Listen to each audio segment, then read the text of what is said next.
Gautam Vasudev Menon മലയാളത്തിലൊരു direct movie ചെയ്യുന്നു, അതും മമ്മൂട്ടി വെച്ച്. പ്രൊഡ്യൂസർ ആരാ? മമ്മൂട്ടി കമ്പനി. വിതരണം വേഫാറർ, ദുൽഖറിൻ്റെ. ഈ സിനിമ ഫസ്റ്റ് ഡേ തന്നെ കാണാതിരിക്കാൻ പ്രത്യേകിച്ച് കാരണങ്ങളൊന്നുമില്ല. ട്രെയിലർ ഭയങ്കര പ്രോമിസിംഗ് ഒന്നും ആയിരുന്നില്ലെങ്കിലും പക്ഷേ ഇൻട്രസ്റ്റിംഗ് ആയിരുന്നു. ഇതിൻ്റെ കഥയും തിരക്കഥയും പുതിയ ആൾക്കാരാണ്. നീരജ് രാജൻ, സൂരജ് രാജൻ ബ്രദേഴ്സ് ആയിരിക്കും അല്ലേ? ഡോക്ടേഴ്സ് ആണെന്ന് തോന്നുന്നു. എന്തോ ടൈറ്റിൽ എഴുതി കാണിച്ചപ്പോൾ ഞാൻ ശ്രദ്ധിച്ച പോലെ. ആക്ച്വലി ഇവരൊരു കഥയുമായിട്ട് അദ്ദേഹത്തിൻ്റെ അടുത്ത് പോകുന്നു. അദ്ദേഹം ഇത് ആരെടുത്ത് പിച്ച് ചെയ്യും എന്നുള്ള രീതിയിൽ എനിക്ക് തോന്നുന്നു പിന്നീട് മമ്മൂട്ടിയിലേക്ക് എത്തി. മമ്മൂട്ടി ഉടൻ തന്നെ ഇത് നമുക്ക് ചെയ്യാമെന്നുള്ള നിലയിൽ പോയി എന്നാണ് ഗൗതം വാസുദേവ് മേനോൻ്റെ ഇൻ്റർവ്യൂവിൽ പുള്ളി പറഞ്ഞത്. സിനിമാറ്റോഗ്രാഫി കൈകാര്യം ചെയ്തിരിക്കുന്നത് വിഷ്ണുദേവ്, പുതിയ ആളാണ്. ഗൗതം വാസുദേവ് മേനോൻ്റെ വിഷ്വൽസ് അല്ലെങ്കിൽ ആ ഒരു അദ്ദേഹത്തിൻ്റെ വിഷൻ്റെ ഒരു പ്രത്യേക രസമാണല്ലോ.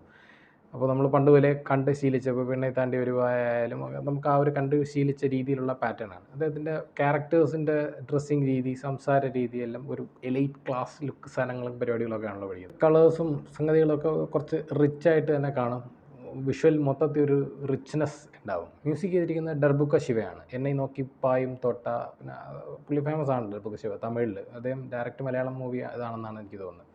പാട്ടുകളൊക്കെ ഒരു അത്ര സൂപ്പർ അങ്ങനെ പറയാനൊന്നുമില്ല. പിന്നെ വിജയ് യേശുദാസും തിരുമാലിയും കൂടെ ചേർന്ന് പാടിയ പാട്ട് ഓക്കെ, കേൾക്കാൻ കൊള്ളാം. പിന്നെ അത് വിഷ്വലൈസേഷൻ, പിക്ചറൈസേഷൻ ഒരു ബർത്ത്ഡേ പാർട്ടിയാണ്. അതൊന്നും അത്ര രസമായിട്ട് എനിക്ക് തോന്നിയില്ല, കൊള്ളില്ല. മമ്മൂട്ടി ഡിറ്റക്റ്റീവായിട്ട് ഏതെങ്കിലും പടത്തിൽ ഉണ്ടോ എന്ന് ചോദിച്ചു കഴിഞ്ഞാൽ എനിക്ക് അതിനെപ്പറ്റി അറിവില്ല, ഇല്ലയെന്ന് തന്നെ തോന്നുന്നു. ഡിറ്റക്റ്റീവ്സ് എന്ന് പറയുമ്പോൾ തന്നെ നമുക്ക് Sherlock Holmes, Watson, Baker Street, 221B, അതൊക്കെ തന്നെയാണ്. ഷെർലക് ഹോംസ് മൂവീസ് ഇൻസ്പയർ ചെയ്തിരിക്കുന്നത് എനിക്ക് പേഴ്സണലി ഫേവറേറ്റായിട്ട് തോന്നിയത് തുപ്പരിവാലൻ എന്നുള്ള മൂവിയാണ്. അത് വിശാൽ നായകനായിട്ട് മിഷ്കിൻ ചെയ്തൊരു പടം, തമിഴ് പടം. അത് കുറച്ചുകൂടെ നന്നായിട്ട്, അതായത് ഒരു നല്ല ഇൻസ്പിറേഷനായിട്ട് എനിക്കത് ഫീൽ ചെയ്തു. ഇതിനകത്തും കുറേ സംഗതികളുണ്ട്. അതായത് ഒരു ഡിറ്റക്റ്റീവ് എന്ന് പറയുമ്പോൾ തന്നെ നമുക്ക് മനസ്സിലാദ്യം ഓക്കെ നീ ആടാ ഷെർലക് ഹോമോ എന്നല്ലേ തോന്നുന്നത്. അപ്പോൾ അത് ആ ഇൻസ്പിറേഷൻസും എടുത്തിട്ടുണ്ട്. അതിൻ്റെ ഒരു സ്പൂഫ് കോമഡി പരിപാടി പോലെ എനിക്ക് ശരിക്കും ഫീൽ ചെയ്തു. 221B എന്നുള്ള ഫ്ലാറ്റ് നമ്പർ, ഒരു ലേഡി ലാൻഡ് ലോഡ്, അതേപോലെ പുതിയ അസിസ്റ്റൻ്റായിട്ട് ജോയിൻ ചെയ്യുന്ന ന്യൂ വാട്സൺ. അതിനകത്ത് വിക്കി എന്നുള്ള ക്യാരക്ടർ, വിക്കി എന്നുള്ള ക്യാരക്ടറിൽ വരുന്നത് ഗോകുൽ സുരേഷാണ്. പുള്ളിയുടെ ഒരു ഫുൾ ലെങ്ത് ക്യാരക്ടർ തന്നെയാണ്. കാസ്റ്റിംഗ് എന്ന് പറയുമ്പോൾ മമ്മൂട്ടി കമ്പനി പ്രൊഡ്യൂസ് ചെയ്യുമ്പോഴത്തേക്ക് ഒരുമാതിരിപ്പെട്ടപ്പോൾ സിദ്ദിഖ് ഇതുപോലുള്ള ടോപ്പ് ആക്ടേഴ്സ് ഈ പടത്തിനകത്തുണ്ട്. പക്ഷേ ഇവർക്കെല്ലാം ഒരു കീ റോൾ പ്ലേ ചെയ്യാനില്ല. വിനീത് ഉണ്ട്. അപ്പോൾ അങ്ങനെ ലിസ്റ്റിൽ ലെന, നമുക്ക് ഷൈൻ ടോം ചാക്കോ തുടങ്ങിയ കാസ്റ്റ് എടുത്ത് നോക്കിക്കഴിഞ്ഞാൽ പക്ഷേ ഇവർക്ക് എല്ലാവർക്കും ഒരു സീൻ, 2 സീൻ, 3 സീൻ വെച്ചിട്ട് പോവുകയാണ്. കാസ്റ്റിംഗ് നല്ലതാണോ എന്ന് ചോദിച്ചു കഴിഞ്ഞാൽ ഇത്രയും റിച്ച് ആയിട്ടുള്ള കാസ്റ്റിംഗ് ഉണ്ട്. എന്നിരുന്നാൽ പോലും കാസ്റ്റിംഗ് പിഴവുകളും പടത്തിനകത്ത് കൃത്യമായിട്ട് കാണാൻ പറ്റുന്നുണ്ട്. Dominic and the ladies purse, ട്രെയിലറിൽ നിന്ന് തന്നെ വ്യക്തമാണ്. ഇപ്പോൾ ലേഡീസ് പേഴ്സ് കിട്ടുന്നു. അത് ഒരു ചെറിയൊരു അന്വേഷണം, അത് തുടങ്ങുന്നത് ആരതാണ് എന്ന് തുടങ്ങുന്ന അന്വേഷണം. അത് അവിടെ നിന്ന് അങ്ങോട്ടൊരു മിസ്സിങ്, കൊലപാതകം എന്നൊക്കെ പറഞ്ഞ് അതിൻ്റെ ട്രെയിലറിൽ പറയുന്ന ആ ഒരു സംഗതി തന്നെയാണ് ഇതിനകത്ത് പിടിച്ച് പോകുന്നത്. ഒരു തുമ്പ് കിട്ടിയാൽ തുമ്പ് വരെ പോകും. അങ്ങനെയൊക്കെയുള്ള കുറച്ച് സാധനങ്ങളൊക്കെ ഓക്കെ, ഇൻട്രസ്റ്റിംഗ് ആണ്, നമുക്ക് ഓക്കെ എന്ന് തോന്നാം. പക്ഷേ കുറേയേറെ ഭാഗങ്ങളിൽ ഭയങ്കര ഫോഴ്സ്ഫുള്ളായിട്ട് കോമഡി ഇതിനകത്തേക്ക് തിരികെ കയറ്റാൻ ശ്രമിക്കുകയും അത് അത്ര ഈസി ആയിട്ട് മമ്മൂട്ടിക്ക് ചെയ്യാൻ പറ്റിയിട്ടും ഇല്ല. ഗോകുൽ സുരേഷ് ഒരു സൈഡ് കിക്ക് ക്യാരക്ടറാണ്. ഒരു എന്താ പറയുക, ഒരു യൂണി ഡയമെൻഷണൽ ക്യാരക്ടറായിപ്പോയി. ഒരു ആർക്കില്ലാത്ത ജസ്റ്റ് വരുന്നു, ആ വരുന്നിടത്ത് തന്നെയാണ് നിൽക്കുന്നത്. ഗോകുൽ സുരേഷിൻ്റെ ക്യാരക്ടറിന് വലിയൊരു ഇമ്പാക്റ്റ് ഒന്നും കഥയിലുണ്ടാക്കാനില്ല. അത് നടൻ എന്നുള്ള നിലയിൽ പുള്ളി ഏത് റോളും ചെയ്യാൻ താല്പര്യം കാണിക്കുന്നു. അതേപോലെ നമ്മുടെ ഗഗനചാരി പോലുള്ള മൂവീസിൽ പുള്ളി പാർട്ടാവുന്നു. അതൊക്കെ നല്ല രസമുണ്ട്. കോമഡി ഈസി ആയിട്ട് ചെയ്യാൻ പറ്റുന്നു. ഇപ്പം മസിൽ പിടുത്തവും കാര്യങ്ങളൊന്നും ഇല്ല, അച്ഛനെ പോലെ തോക്ക് കൊടുത്തൊന്നും നടക്കുന്നില്ല. ലൈക്ക് അത് കൊള്ളാം. ഗോകുൽ സുരേഷ് ഉറപ്പായിട്ടും കയറി വരും. ഗംഭീരമായിട്ടുള്ള റോളുകൾ പുള്ളിക്ക് കാത്തിരിക്കുന്നുണ്ട് എന്ന് തന്നെയാണ് എൻ്റെ ഒരു ഇൻഡ്യൂഷൻ.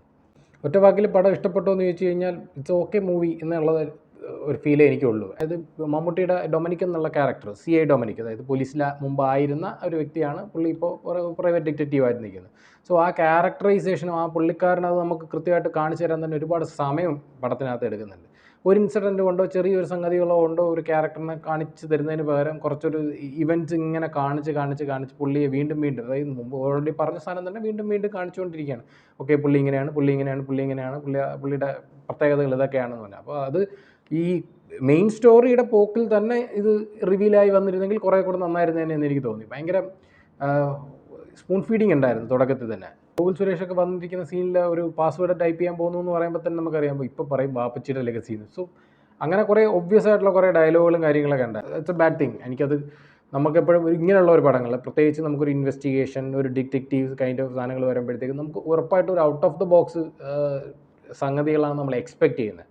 അപ്പോൾ അവിടെ നിൽക്കുമ്പോൾ നമ്മൾ ഒരു എന്താണ്, ഒരു നോർമൽ പേഴ്സൺ അല്ലെങ്കിൽ നോർമൽ ഓഡിയൻസിൻ്റെ ലെവലിലേക്ക് തന്നെ തിരക്കഥാകൃത്തും ഡയലോഗ് റൈറ്ററും പോയി കഴിഞ്ഞാൽ അവിടെ കാര്യമില്ല എന്നാണ് എനിക്ക് തോന്നിയിട്ടുള്ളത്. അതേപോലെ തന്നെ പോരായ്മകളിൽ വരുന്നൊരു സംഗതിയാണ് ഒരു ഫൈറ്റ്. ഞാൻ നോക്കിയിട്ട് ഇത് 2 ഫൈറ്റ് മാസ്റ്റേഴ്സ് ചെയ്തിട്ടുണ്ട്. സുപ്രീം സുന്ദറും ചെയ്തിട്ടുണ്ട്, അതേപോലെ ഇപ്പോൾ നമ്മൾ ട്രെൻഡിങ്ങിൽ പോയിക്കൊണ്ടിരിക്കുന്ന മാർക്കോലൊക്കെ ചെയ്ത് കലൈ കിങ്സണും ചെയ്തിട്ടുണ്ട്.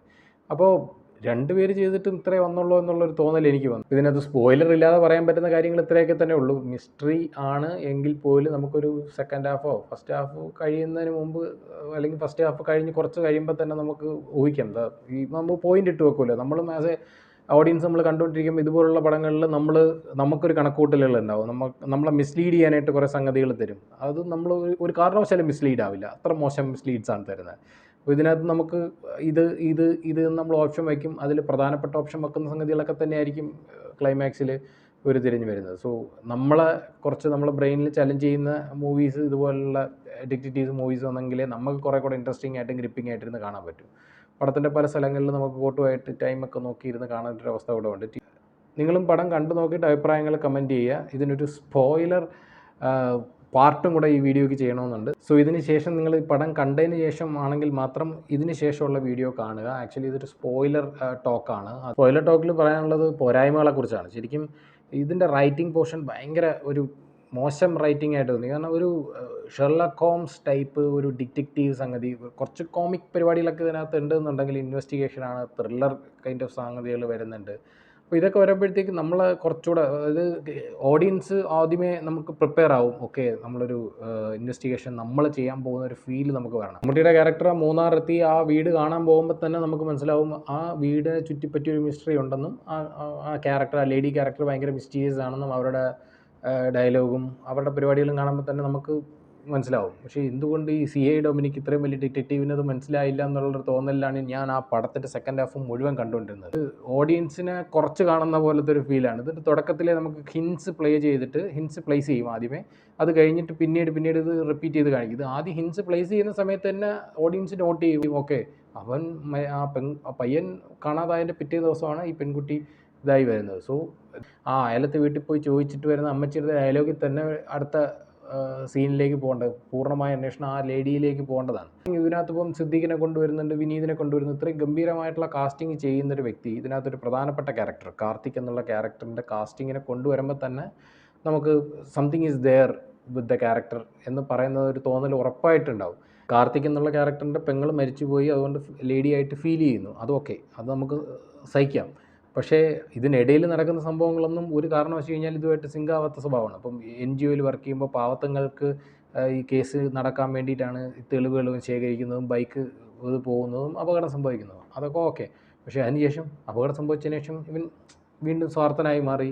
ഇതിനിടയിൽ വീണ്ടും സ്വാർത്ഥതയുണ്ട്, മുമ്പ് കൊലപാതകം നടത്തുന്നതിനിടയിൽ ഇവൻ എപ്പം നന്നായി. അതേപോലെ തന്നെ കാർത്തിക് പൂജ അവരുടെ പ്രണയം എന്ത് തേങ്ങയാണെന്ന് എനിക്ക് തോന്നുന്നത്. കാരണം 19 വയസ്സ് തൊട്ട് ഒരു സ്ത്രീയായി ഫീൽ ചെയ്യുന്ന ഒരാൾ, അല്ലെങ്കിൽ ഒരു ഫെമിനിറ്റി കൂടുതലായിട്ടുള്ള ഒരാൾ എങ്ങനെയാണ് ഇതിനൊരു പ്രേമത്തിലെത്തുന്നത്, അതിനൊരു ക്ലാരിറ്റി ഇല്ല. അവരെങ്ങനെ പ്രേമിച്ചു, എവിടെ നിന്ന് പ്രേമിച്ചു, എങ്ങനെ അവർ തമ്മിൽ ഇഷ്ടത്തിലായിരുന്നു, അതിനകത്തൊരു ക്ലാരിറ്റിയോ സംഗതികളോ ഒന്നും തന്നെ ഇല്ല. നമ്മുടെ സമൂഹത്തിൽ ഇപ്പോഴും ഭൂരിഭാഗം വരുന്ന ആളുകളും ട്രാൻസ്ജെൻഡേഴ്സിനെ ഒന്നും അക്സെപ്റ്റ് ചെയ്ത് തുടങ്ങിയിട്ടില്ല. സോ ഇങ്ങനത്തെ ഒരു കാലഘട്ടത്തിൽ ഈ ഒരു അവസ്ഥയിൽ നിൽക്കുന്ന സമയത്ത് ട്രാൻസ്ജെൻഡേഴ്സിനെ ഒരു പ്രോപ്പർ വില്ലൻ ക്യാരക്ടേഴ്സായിട്ടൊക്കെ ചെയ്യിക്കുന്നത് അത്ര ശരിയാണോ ഇല്ലയോ എന്നുള്ളതിൽ എനിക്കൊരു ചെറിയ ഡൗട്ടുണ്ട്. അതിനകത്തൊരു പൊളിറ്റിക്കൽ കറക്റ്റ്നെസ് അങ്ങനെയല്ല, അവരുടെ ഇഷ്ടം, അവരുടെ തിരക്കഥാകൃത്തിൻ്റെയും ഡയറക്ടറിൻ്റെ ഇഷ്ടത്തിന് സിനിമ എടുക്കാം, അഭിനേതാവ് പ്രൊഡ്യൂസറും കാര്യങ്ങളൊക്കെ ഉണ്ടെന്നുണ്ടെങ്കിൽ എടുക്കാം. പക്ഷേ അങ്ങനത്തെ ഒരു ക്യാരക്ടറിനെ മെയിൻ വില്ലനാക്കി അത് വേണ്ടിയിരുന്നോ? അതുപോലെ തന്നെ ടുവേർഡ്സ് എ ക്ലൈമാക്സ് ആവശ്യമില്ലാത്തൊരു ഫൈറ്റ് സീൻ, ഇതിൻ്റെ വെട്ടുകത്തി കൊണ്ട് വെട്ടാനായിട്ട് വരുന്നത്, ഒരു പ്രോപ്പർ വില്ലനിസം അതിനകത്തേക്ക് കൊണ്ടുവരണ്ടായിരുന്നു എന്ന് എനിക്ക് തോന്നി. കാരണം വേറൊന്നും കൊണ്ടല്ല, അണ്ടർ പ്രിവിലേജ്ഡ് ആയിട്ടുള്ള ആളുകളാണ് നമ്മുടെ സമൂഹത്തിൽ ട്രാൻസ്ജെൻഡേഴ്സ് എന്ന് പറയുന്നത്. അപ്പോൾ നമ്മൾ അവർക്ക് സപ്പോർട്ട് ചെയ്യുന്ന പരിപാടികളൊന്നും ചെയ്തില്ലെങ്കിലും അവർക്കൊരു ദോഷം വരത്തക്ക രീതിയിലുള്ളൊരു കാര്യം ചെയ്യാതിരിക്കാമായിരുന്നു. ഇതേപോലുള്ളൊരു വിമർശനം സൂപ്പർ ഡീലക്സ് സിനിമ ഇറങ്ങിയ സമയത്ത് വിജയ് സേതുപതിയുടെ മേളിലുണ്ടായിരുന്നു. അതായത് വിജയ് സേതുപതിയെ ഒരുപാട് ആരാധിക്കുന്ന ആളുകളാണ്. അപ്പോൾ സൂപ്പർ ഡീലക്സ് എന്ന് പറയുന്ന സിനിമയിൽ വിജയ് സേതുപതി ചെയ്ത ക്യാരക്ടർ അതിനകത്തൊരു ക്രൈം കമ്മിറ്റ് ചെയ്യുന്നുണ്ട്. കുട്ടികളെ തട്ടിക്കൊണ്ടുപോയിട്ട് അവരെ കാലും കൈയും ഉടച്ച് അവരെ പിച്ചെടുക്കാൻ വയ്ക്കുന്ന ഒരു അങ്ങനെ പുള്ളി കൺഫസ് ചെയ്യുന്നുണ്ട് അതിനകത്ത്. അപ്പോൾ ആ ഒരു സീൻ എടുത്തിട്ട് തമിഴ്നാട്ടിൽ ട്രാൻസ്ജെൻഡേഴ്സിൻ്റെ ഒരു സംഘം വിജയ് സേതുപതിക്കെതിരെ ഒരു പത്രസമ്മേളനമൊക്കെ നടത്തിയിട്ടുണ്ടായിരുന്നു. ലൈക്ക് ഞങ്ങളെല്ലാവരും ഇതുപോലെ കുട്ടികളെ തട്ടിക്കൊണ്ടുപോയി പിച്ചെടുക്കാൻ വയ്ക്കുന്നവരായിട്ട് അല്ലേ നിങ്ങളിത് ചിത്രീകരിച്ചത്. അപ്പോൾ വിജയ് സേതുപതി ഞങ്ങളെ ഇകഴ്ത്തി കാണിച്ചുകൊണ്ടാണ് ആ പടത്തിനകത്ത് അങ്ങനെ അഭിനയിച്ചത് എന്ന് പറഞ്ഞ് അവരൊരു ഇത് വെച്ചിട്ടുണ്ടായിരുന്നു. അപ്പോൾ എനിക്ക് അവരങ്ങനെ ഒരു പോർട്രയൽ ചെയ്യുന്നത് അത് അത്ര ഒരു ആരോഗ്യകരമായിട്ടുള്ള കാര്യമാണോ എന്നുള്ളതാണ് ഒരു സംശയം. എനിവേ നിങ്ങളും സിനിമ കണ്ടിട്ട് അഭിപ്രായങ്ങൾ കമൻറ്റ് ചെയ്യുക. ബൈ.